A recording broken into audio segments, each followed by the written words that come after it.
Olá pessoal, tudo bem? Aqui é a Giovana Campos e a gente está aqui hoje para mais uma Opção Play com um convidado mais que especial, o vereador mais jovem de Goiânia, Lucas Quitão, que está aqui hoje para falar sobre uma série de assuntos extremamente importantes, como um projeto recente para tratamento com o uso da cannabis, como o projeto do Centraliza, outros assuntos em relação a empreendedorismo, negócios, uma série de temas de extrema importância. Acompanhe aí. Obrigada, vereador, pela presença. Eu que agradeço, Giovana, em seu nome agradecer toda essa competente equipe do Jornal Opção e a vocês que nos acompanham.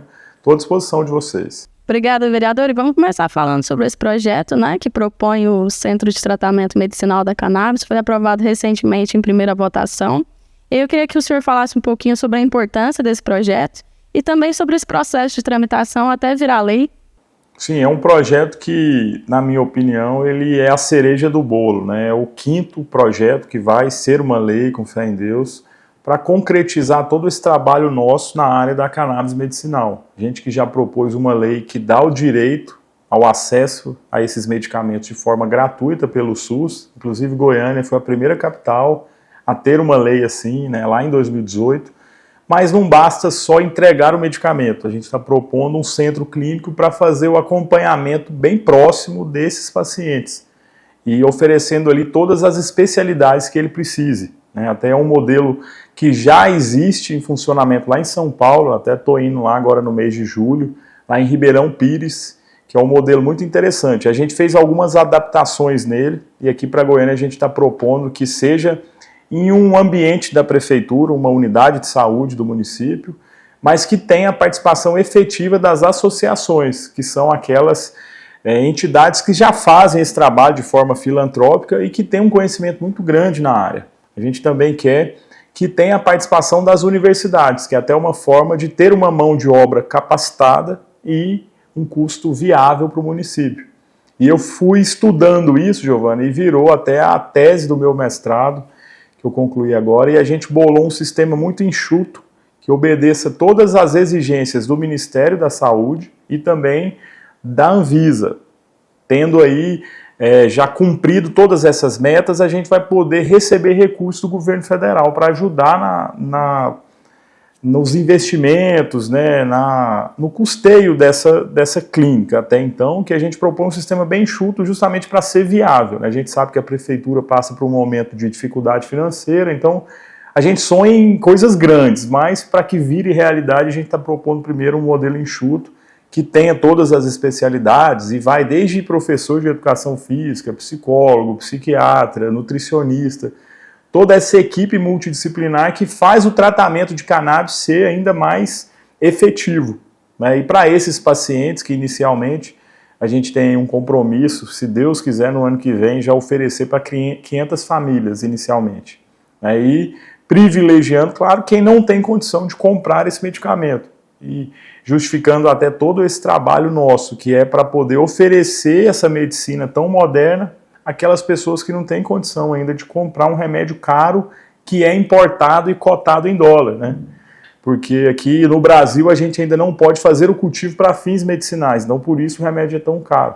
Até já existem aí várias correntes para resolver esse problema, né? O STJ deu um prazo e até setembro a gente tem uma regulamentação nesse sentido. As empresas, as indústrias vão poder cultivar para finalidade medicinal e industrial, estão muito ligadas, né? E aí a gente, como parlamentar e municipal, também tem limitações para legislar, né? Hoje, todas essas 5 iniciativas nossas são dentro do que a gente pode fazer no município. Eu não posso, como vereador, propor, por exemplo, a liberação para plantio medicinal, porque é uma competência da União, entende? Então, dentro disso, a gente fez o projeto do Centro Municipal de Cannabis, a distribuição gratuita dos medicamentos, uma carteirinha para os pacientes terem segurança jurídica, né, para transitar com o seu medicamento. Fizemos também a lei que incentiva pesquisas e estudos em Goiânia, e aqui eu sempre lembro que nós temos as maiores entidades, associações de cannabis do Brasil, está entre as maiores, né? A Agape Medicinal, Curando Ivo, Sou Cannabis, Mãe de Cannabis, e também as universidades. A Universidade Federal tem um trabalho bacana na área, a Universidade Unievangélica também, e já estão avançando bem nos estudos. Propusemos também um dia de conscientização da cannabis terapêutica, justamente para a gente ir quebrando esses paradigmas, né, esse desconhecimento e através da ciência mostrando que o que a gente está falando é a medicina, o remédio e a qualidade de vida dessas pessoas que precisam. Perfeito. E, vereador, assim, a gente sabe que é uma série de benefícios não só para a saúde fisiológica, mas também para a saúde mental, né? Pessoas que sofrem com depressão, com ansiedade, enfim. Fibromialgia. Fibromialgia, exatamente. Você tem uma dimensão, assim, de quantas pessoas, porcentagem, seriam impactadas caso esse projeto seja aprovado e caso exista esse centro em funcionamento?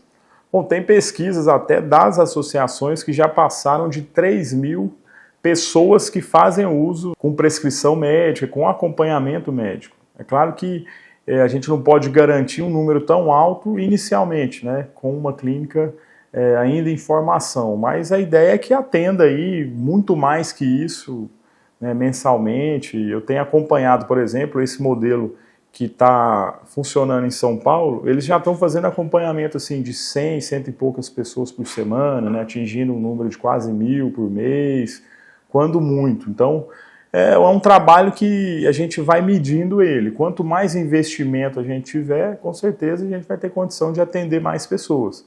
Mas eu te garanto que assim, o número de pacientes de cannabis medicinal em Goiás já superou aí, na minha opinião, mais de 5, 6 mil pacientes cadastrados, né? E a gente tem aqueles que fazem ainda, às vezes, um acompanhamento com um médico online de fora, que a gente não tem, né, registro. Então isso vai depender até de nós mesmos fazer aí esse levantamento e trazer a discussão, né, para a prefeitura. Tem uma superintendência no município que, na nossa lei, vai ficar responsável por mapear e, inclusive, fazer a seleção das pessoas que mais precisam. Porque como inicialmente o recurso é pequeno, a gente precisa direcionar esses medicamentos e esses atendimentos primeiro para as pessoas que não têm condição de pagar, né, para depois a gente chegar ao sonho do SUS, que é um acesso universal. Mas, né, até então, vamos iniciar por aqueles que mais precisam. Perfeito, vereador. Eu queria falar um pouquinho também sobre a sua passagem pela Secretaria de Negócios, né, recém-criada CEGEM.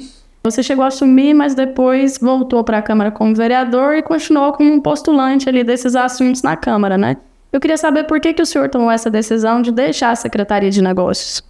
Bom, foi até, assim, eu costumo brincar que é uma experiência voluntária, né? Que eu não cheguei a licenciar na Câmara, né? Eu só poderia licenciar em sessões ordinárias. E foi justamente na época do recesso. Então, eu fui um secretário voluntário durante quase 2 meses e nesse momento, inclusive, eu acho que foi determinante ali a gente fazer todos os levantamentos que foram feitos, né? Que depois disso nós criamos ali o regimento interno, os fundos de gestão, que é uma secretaria muito ampla, né? Além de negócios, a gente trata de gestão de muitos equipamentos no município e principalmente das parcerias público-privadas, que é assim, um tema que a gente já defende na Câmara há muito tempo, né? A desestatização de muitas áreas, que a gente sabe que sobrecarrega a prefeitura e ela acaba não oferecendo um serviço digno, né? É o caso do mutirão, às vezes do zoológico, dos mercados, das feiras, dos cemitérios, né, que ao longo dos anos, historicamente, foram deixados de lado. E é uma responsabilidade da prefeitura. Mas a gente vê em outras capitais do Brasil que a iniciativa privada faz uma gestão muito mais eficiente, né, muito mais enxuta, muito mais inteligente até. Então a nossa missão com essa secretaria, que até agradeço muito ao prefeito Mabel, que deu a oportunidade para a novidade, né, do Brasil, que é criar uma secretaria de parcerias, que a gente nunca teve antes. Então, isso faz parte de um trabalho, de um sonho de modernizar a prefeitura de Goiânia. Então, independente de estar lá ou não, eu continuo como um parceiro da secretaria. Até o meu combinado com o prefeito foi focar inicialmente nessas questões legais, porque a secretaria ela só vai fazer sentido para a cidade se a gente organizar as leis de parcerias e concessões com a iniciativa privada. Por exemplo, nós sonhamos em passar a gestão dos parques e das praças da cidade para a iniciativa privada. Nós precisamos, então, modificar, né, e melhorar a lei do Adote uma Praça e do Amigo Verde, que são leis que já existem, né? O Adote uma Praça para praças, Amigo Verde para parques. Só que são leis, Giovanni, que ainda não atraem os investidores, porque não tem condição ali dele monetizar e dele fazer valer os investimentos que ele vai ter. Então a gente está agora turbinando essas legislações e vai chegar o projeto na Câmara, vai ser o primeiro que a gente teve uma participação efetiva e a gente vai apresentar para a cidade o seguinte: a empresa que pegar a gestão de um parque ou de uma praça vai ter ali condições de fazer, por exemplo, exploração de publicidade, comercial em alguns pontos, claro que isso muito bem regrado, né? Mas que vai valer a pena. Vai valer a pena para a empresa pôr a marca dela na praça e, em contrapartida, cuidar dessa praça para a cidade. A prefeitura tende a economizar muito e a sociedade vai notar a diferença, porque vai ver uma praça, às vezes, mais bem cuidada, com a iluminação em dia, sabe? Muito mais bem organizada, com equipamentos que às vezes a prefeitura não tem condição de comprar e manter, a iniciativa privada tem, né? Como a gente vê em grandes parques Brasil afora, né? A gente tem um exemplo claro aqui do Ibirapuera, né? Que é muito bem gerido por uma empresa privada. E a prefeitura, ao invés de gastar milhões ali, ela recebe taxas cobradas e ainda cobra dessa empresa que ela faça uma gestão muito eficiente. E a sociedade aprova. E eu falo isso, Giovanni, tendo muito cuidado também de garantir que os parques e as praças sejam ambientes públicos, de livre acesso, para todo mundo poder levar a família ali sem problema nenhum, né? Não vai ser cobrada a entrada, pelo contrário.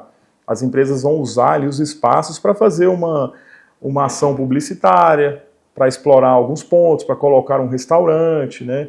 Coisas que vão fazer com que valha a pena para ela o investimento. Porque hoje esses programas não valem a pena, então por isso nós não temos quase nenhuma, né, grandes casos de praças adotadas com grandes investimentos, são poucos ainda, né? A gente precisa turbinar essas ações. E aí, avançando, né, para a questão, por exemplo, dos cemitérios, dos mercados, em outras capitais, eles são bem geridos por empresas também, às vezes até pelo terceiro setor, por agentes que vão proporcionar uma gestão melhor que o próprio município. E a prefeitura vai poder focar os seus esforços no básico, né, na educação, na saúde, na coleta, na pavimentação, coisas que o cidadão precisa mesmo que a prefeitura foque muito, né? A gente tem aqui um déficit, por exemplo, na educação infantil, que o prefeito Mabel tem se esforçado muito e é recordista na história de Goiânia em criação de vagas para crianças em CIMEI. Então a gente precisa dar um olhar ainda mais cuidadoso para isso. A questão da saúde mesmo, né? Nós precisamos investir muito e resolver o problema de todas as unidades, descentralizar esses atendimentos, né? Tem muita coisa para ser feita. Então eu gosto dessa ideia de focar as energias da prefeitura no que é realmente essencial. E o restante a gente compartilha a gestão com a iniciativa privada. Claro, sendo fiscal muito ativo. Só vale a pena a concessão se a prefeitura tiver a regra ali bem clara, tiver condição de fiscalizar e seja economicamente vantajoso. Para a prefeitura fazer, costuma ser muito mais caro, João. Se uma empresa estiver disposta a fazer e ainda remunerar o município para isso, é o melhor dos mundos. E essa é a intenção da secretaria. Então hoje eu passo a ter um papel de despachante, né, das concessões, que aí a gente vai mudar também a lei municipal de concessão para modernizar esse processo. Vou te dar um exemplo do Serra Dourada, que foi uma ótima ação, né, do governo estadual, comandada aí pelo governador Ronaldo Caiado e o nosso vice Daniel Vilela, que deu uma função social e administrativa para um elefante branco, que era o Serra Dourada, que custava milhões por ano, né, e quase não tinha ações ali.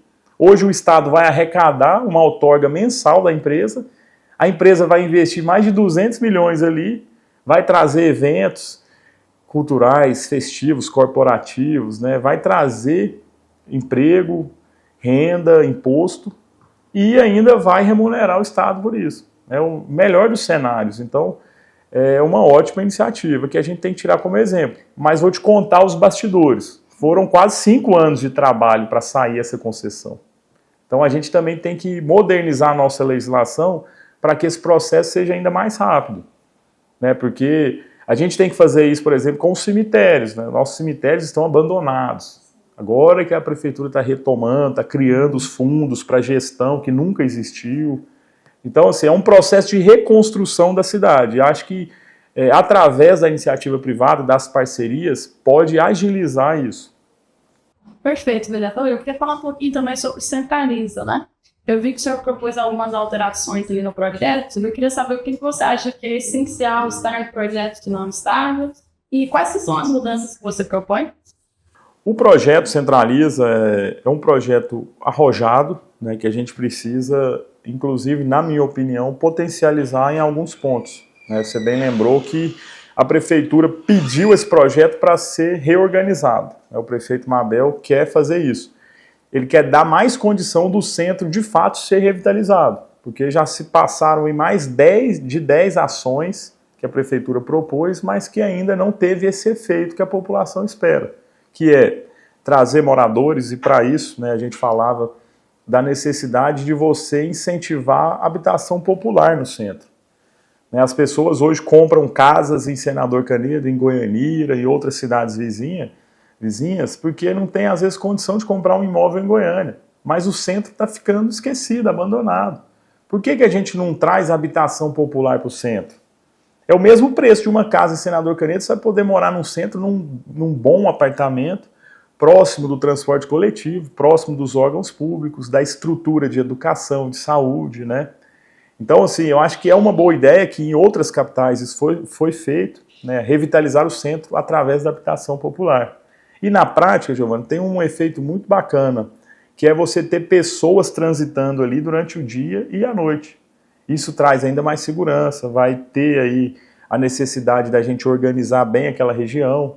Onde tem pessoas morando, o comércio se fortalece, né? E para isso, as outras ações que nós propomos é do incentivo no imposto sobre serviço, que é uma intenção do prefeito Mabel, você reduzindo ao máximo o imposto de serviço, você traz universidades, centros educacionais, prestadores de serviço, do modo geral, né, autônomos, advogados, arquitetos, engenheiros. E você criando, por exemplo, mais escritórios, você precisa ter um restaurante, você precisa ter obras e etc. No que tange a obra, já tem um grande incentivo, que eu sempre falo dele, que é a reforma da fachada, até para dar um visual de cuidados, né, com o centro. Quando você reforma a fachada, você pode ganhar de 5 a 8 anos de isenção no seu IPTU, gastando 2% do valor venal do imóvel na reforma da fachada. Então, olha que interessante. Você vai ter que contratar uma pessoa, você vai comprar um material de construção, você vai ajudar aquela microeconomia, né? E, na prática, o centro vai ficar bonito, porque vai estar tudo reformado para você ter acesso ao imposto, né, que vai valer a pena. Já pensou você ter 8 anos de isenção para você reformar a fachada? E ainda tem um destaque. O desconto maior é para quem mantiver a arte déco, o retrofit. Então, você ainda preserva a história. E juntamente com isso, aí já é uma questão pessoal minha, com a poluição visual. Ali no centro, como foi feito em São Paulo, nós precisamos limpar boa parte daquelas fachadas em excesso, até para a gente destacar o patrimônio Art Deco que nós temos, que é um dos maiores do mundo, né? E começar até trazer aquele ar de centro de volta, né? E para isso a gente dá uns incentivos, né, na questão urbanística para trazer bares e restaurantes, a questão de funcionamento noturno com um limite de som maior, justamente para poder trazer essas pessoas de volta para o centro, a questão cultural ser incentivada, né? Enfim, eu acho que é uma série de ações que já estão previstas no Centraliza, que o prefeito Mabel vai potencializar para a gente apresentar um projeto para a cidade que realmente chame a atenção das pessoas. Você vai ter interesse em morar no centro, né? Todos nós vamos olhar para o centro de um jeito diferente. Aqueles que investem, né, o mercado imobiliário, por exemplo, vai se atentar, porque as condições ali vão ser melhores que em outros lugares.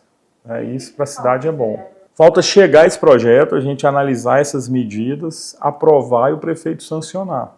E ainda tem também uma questão legal que precisa ser observada, e quando a gente muda a lei, a gente precisa de um prazo de adequação, né? Principalmente nas questões tributárias. Por exemplo, para a gente tratar do IPTU, a gente tem que ter a noventena, então tem que ser 90 dias antes do fato gerador, que é dia 1º de janeiro.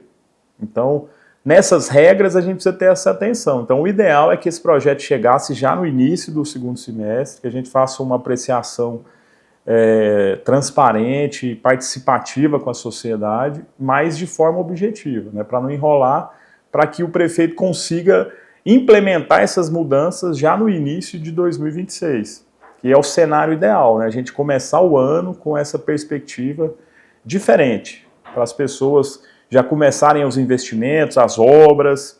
E até hoje, né, a gente falava disso antes, já existem incentivos. Para quem quiser construir no centro, ele já paga menos taxas para a prefeitura, ele já tem ali algumas vantagens. Mas a gente precisa incentivar e ser ainda mais agressivos nesses atrativos. Porque eu acho que essa é a única forma da gente reviver o centro. E claro, né, contando também que a prefeitura faça aquela questão que o prefeito tem falado muito, de um cuidado em trazer as pessoas em situação de rua, né, ter um cuidado especial com elas, reestruturar a nossa rede de atendimento de assistência social, os CAPs, né, combater na raiz essa questão do crack em Goiânia, que infelizmente, como em todas as grandes capitais, né, tem tomado uma proporção preocupante. Então, a gente tem que pensar na cidade como um todo, sabe? E para isso, assim, eu sinceramente tenho visto que está no caminho. Né, contando, por exemplo, também com o Brilha Goiânia agora. A cidade vai ficar iluminada, a cidade está mais bem cuidada, a gente está fazendo um esforço muito grande para manter ela limpa. E até aproveito aqui essa grande projeção do Jornal Opção para pedir isso para a sociedade também. Vamos ter cuidado com o nosso lixo, vamos ter cuidado com o reciclável, vamos fazer essa separação, vamos pensar nas cooperativas. Um simples copo de café na rua faz diferença sim, porque ele vai para o bueiro, vai chegar às chuvas, vai estar entupido e vai resultar em enchente, né? As pessoas que impermeabilizam todo o seu quintal, a cidade sente, porque não vai ter onde a água drenar, né? Então assim, tem muita coisa para a gente fazer em Goiânia, mas a gente precisa da participação da população, principalmente nessa questão do lixo. Eu brinco porque tem aquele amigo que faz uma obra em casa, e aí o primeiro carroceiro que passa, ele paga ali R$50 para essa pessoa sumir com o lixo. Só que o lixo, você não faz milagre com ele, né, o resíduo. Essa pessoa, se ele não for levar para o aterro, vai para um córrego, vai para uma beira de rio, vai para um lote baldio, vai para uma ilha. Né? Além de sujar a cidade, ele vai ter um impacto, como eu falei, né, nas enchentes. Então, até isso a gente tem que tomar cuidado. Na hora de fazer uma reforma, ou você pega o próprio lixo, se for até 3, 4 metros cúbicos, você pode levar sem custo para um ecoponto, ou então você contrata uma pessoa que você tenha certeza que vai fazer a destinação correta desse resíduo. Olha que interessante, nós nunca falamos disso, mas a cidade chegou num ponto que a gente precisa preocupar, né? Eu falo isso porque boa parte das minhas emendas, até me prolongando, mas vale a pena a gente falar, é para a criação e construção de mais ecopontos. Com a cidade do tamanho de Goiânia, nós ainda só temos 3 ecopontos, que é um ponto de descarte correto. Ali você pode levar seu móvel usado, antigo, ele vai ser destinado para uma cooperativa. Por exemplo, na nossa campanha sobrou as sobras de campanha, material impresso. Nós levamos para lá, e de lá foi para uma cooperativa reciclar, certo? Restantes de obras, muitas coisas dali do ecoponto pode ser melhor encaminhado e não vai sujar a cidade, não vai, inclusive, dar despesa para a prefeitura, porque esses 100 dias da prefeitura do Mabel focados na limpeza custaram mais de 300 milhões para a cidade. Então você pensa, né? Além do impacto social na cidade, ainda tem um custo muito grande para o município. Perfeito, vereador, mas assim, para que tudo isso saia do papel, é preciso que o executivo e o legislativo caminhem juntos, né? E tenham uma boa relação, que foi um dos principais problemas do ex-prefeito Rogério Cruz. E aí, pensando nisso, eu queria saber a sua opinião e a sua avaliação como vereador também, que transita ali entre o executivo, de certa forma, né? Como você avalia hoje essa relação do prefeito Mabel com a Câmara dos Vereadores? Giovana, tem sido construída diariamente e eu sou testemunha assim, da boa vontade do prefeito em estabelecer relações transparentes, republicanas, honestas com a Câmara, sabe? De ter um contato muito próximo com os vereadores. Né? Hoje, por exemplo, toda segunda é o dia do prefeito atender pessoalmente toda a Câmara. Quem puder e quiser, vai lá que ele atende. Olha que bacana, né? Isso não acontecia. O prefeito é muito acessível para qualquer dia, não só os vereadores, né? Os jornalistas, os líderes comunitários, as pessoas falam com o prefeito no telefone e ele dá essa abertura para a gente. Da mesma forma é a Câmara. Então, nesse momento, a minha opinião é que a Câmara está se reorganizando, né? Mudou muita coisa da gestão passada para essa. Inclusive, nessa questão da relação com a Câmara, na minha opinião, se aproximou. Antes era uma relação de estica e puxa, né? Onde o prefeito cedia, agora a relação é de amizade, é de cooperativismo, sabe? Não tem mais essa disputa, não tem mais essa guerra. O Mabel estabeleceu uma amizade com os vereadores de pensar todo mundo na cidade, né? E ter essa proximidade. A base em números já tem um quantitativo suficiente para a gestão aprovar as medidas mais importantes para a cidade, né? Tanto que a gente viu lá naquela questão da regularização das concessões, né, que tratava da Saneago, do Brilha Goiânia, que estabeleceu a agência de regulação mais forte. Então a base aprovou e outras matérias de interesse da prefeitura. É claro que sempre tem uma ou outra discussão, um ou outro vereador ainda chateado com o atendimento de secretários, mas é questão pontual, Giovanni, e sempre assim, de início de gestão, sabe? Os vereadores estão se acostumando com o estilo de cada secretário, os secretários estão muito atarefados e às vezes demoram em algum retorno, uma coisa pontual, mas eu particularmente sou testemunho do quanto a equipe do Mabel tem trabalhado e do quanto eles têm se esforçado para atender as demandas da Câmara, sabe? Hoje é pacificado isso, assim, as críticas até diminuíram porque todo mundo se solidarizou e tem levado, tem participado. E acho que esse é o melhor dos mundos, né? Onde a Câmara entra como parceira do município, entendendo as dificuldades, cooperando no que precisar. E a gente vai ver isso nos próximos meses aí, com fé em Deus, que é a esperança que nós temos de reorganizar a cidade financeiramente, como tem mostrado o prefeito, para começar os investimentos. A partir do ano que vem, a ideia do prefeito já é investir R$1 bilhão em Goiânia. E olha que curioso, Giovana. Na história de Goiânia, nenhum prefeito investiu esse quantitativo em uma gestão. A meta do Mabel é investir por ano isso. Já pensou? É uma área específica ou no geral? No geral, eu tenho visto, assim, até pela demanda, né? A prefeitura é muito analógica. Então, inicialmente, ele tem investido em modernização dos processos, para a licença do empresário sair mais rápido, para o negócio não ficar parado, para a obra ter uma evolução, para a empresa poder trabalhar, sabe? E aí ele já tem gastado nisso. E a outra demanda é a infraestrutura, né? Questão de drenagem, como a gente falou mais cedo, pavimentação, ele tem a intenção de asfaltar toda a cidade novamente, principalmente os bairros que ainda não têm pavimentação. A estrutura de saúde precisa ser toda reformada, as unidades de educação também todas reformadas, né? E outras emergências da cidade. Eu acho que esses investimentos serão nisso.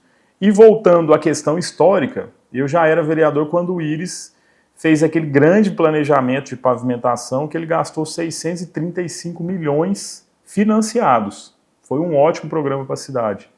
O antigo prefeito Rogério fez um empréstimo bem atabalhoado, né, que, salvo engano, foram 718 milhões que não concluíram os investimentos.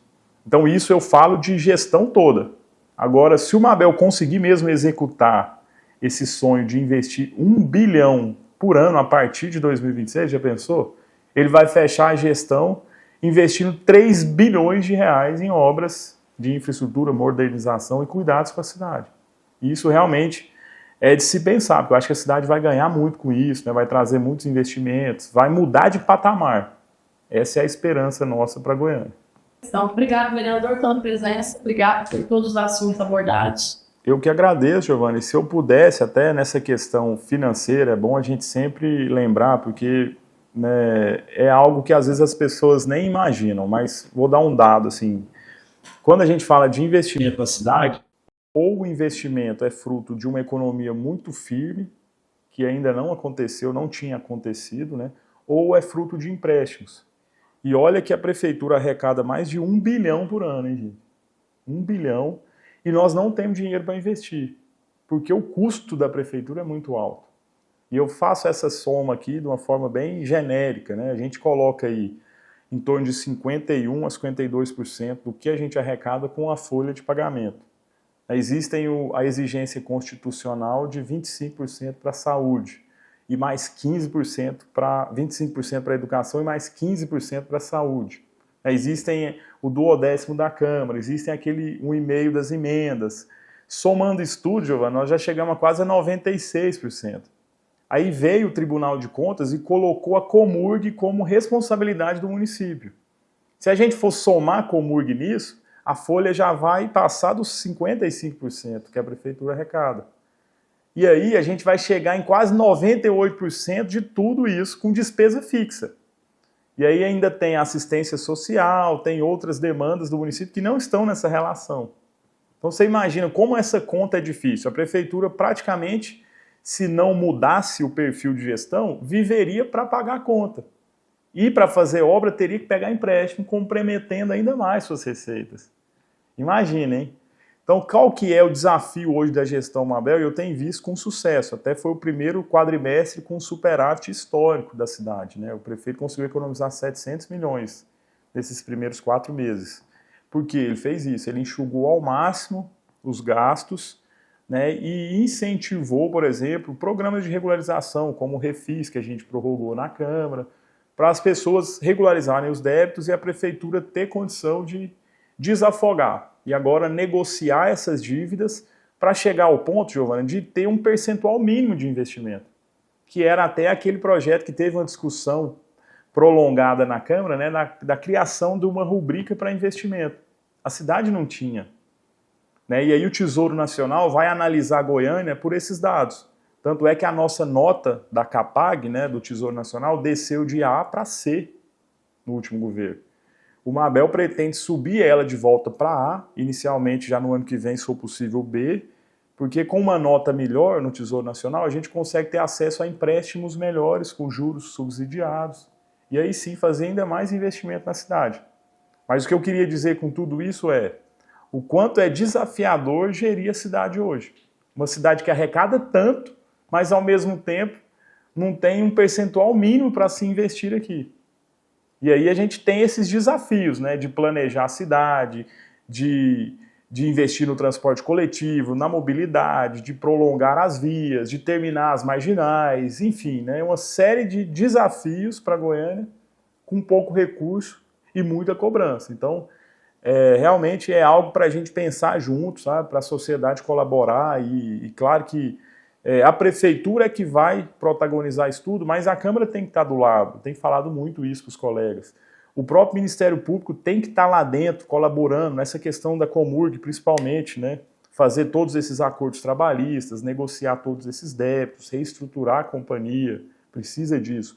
O Tribunal de Contas tem que ser parceiro da cidade para analisar todos esses dados e verificar aquela discussão de ter uma dívida de pendrive, né, de estar no orçamento. Vocês noticiam com muita propriedade todos os dias essas situações. Mas olha que dramático, até para pedir a prorrogação da calamidade na Assembleia está tendo discussão, porque a dívida foi maquiada. Eu participei, eu vi isso acontecendo, sabe? A gestão passada desempenhava os pagamentos. Então elas realmente não estão no balanço desse ano, mas as dívidas existem. Só lá no IMAS nós temos mais de 200 milhões de dívidas com fornecedores. Olha que coisa dramática. Então eu acho que é hora da sociedade sentar, das entidades, das instituições pensarem no caso de Goiânia. O governador, por exemplo, fez isso desde a campanha, né, chamou a responsabilidade para si, tem ajudado muito o município de Goiânia, então acho que esse é o caminho, sabe? Quem tem responsabilidade com a cidade, quem ama Goiânia, precisa agora unir força para a gente fazer essa gestão colaborativa, vencer esses desafios, deixar um pouco de lado as brigas políticas, né? Parar de pensar na eleição do ano que vem e pensar a cidade como um todo. Eu acho que esse é o futuro para Goiânia. Muito bem, obrigado, vereador. Contem sempre comigo e continuem fazendo esse jornalismo coerente, responsável, a sociedade agradece. Para conferir a matéria completa, é só acessar os nossos canais, redes sociais e o site do Jornal Opção.